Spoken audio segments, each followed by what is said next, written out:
Video चालू झाला. Video घ्यायचा. ओके. हे 11.5 आहे, कँगन 11.5 स्ट्रॉंग अल्कलाइन वॉटर. ओके. बरं. यामध्ये पण कँगन 11.5 आहे.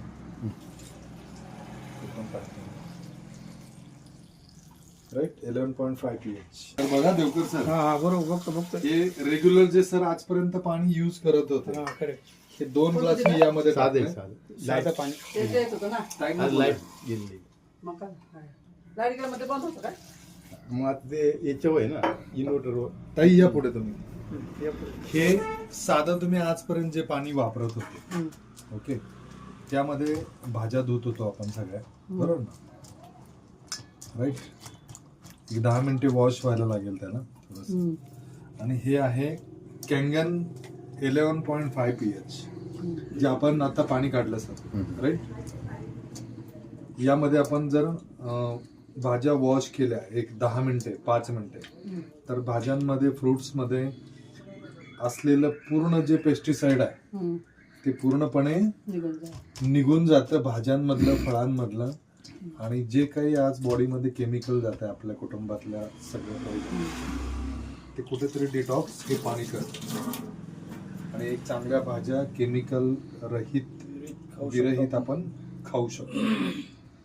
5 मिनिटं झाली. आपण दोन्ही बाउल मध्ये भाज्या घेतल्या, बरोबर. ओके.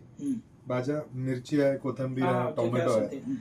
हे साधं पाणी आपल्या हा नळाचं, बरोबर. जे डेली आपण त्याच्यात लोक धुत धुतो होते आपण. घरामध्ये सरपत, ओके. ते पाणी आपण घेतलंय. 1 लिटर पाण्यामध्ये या भाज्या आपण धुतल्या. आणि हे या बाउल मध्ये जे आहे ते कँगन मशीनचं 11.5 pH, हे स्ट्रॉंग अल्कलाइन पाणी आहे. 5 ते 7 मिनिटे आपण वॉश केलं यामध्ये. आता आपण फरक बघूया की खरोखर किती भाज्यांमध्ये किती केमिकल आहे. आणि आपण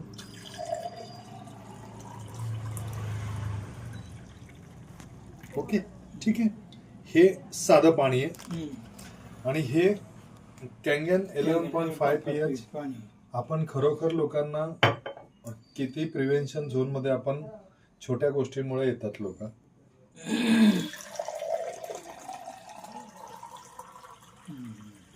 फरक बदलला. किती केमिकल आज सरांच्या पोटात जात होतं. या डिव्हाइसचा सगळ्यात मोठा फायदा हा आहे. सरांनी जो निर्णय घेतला ना आज,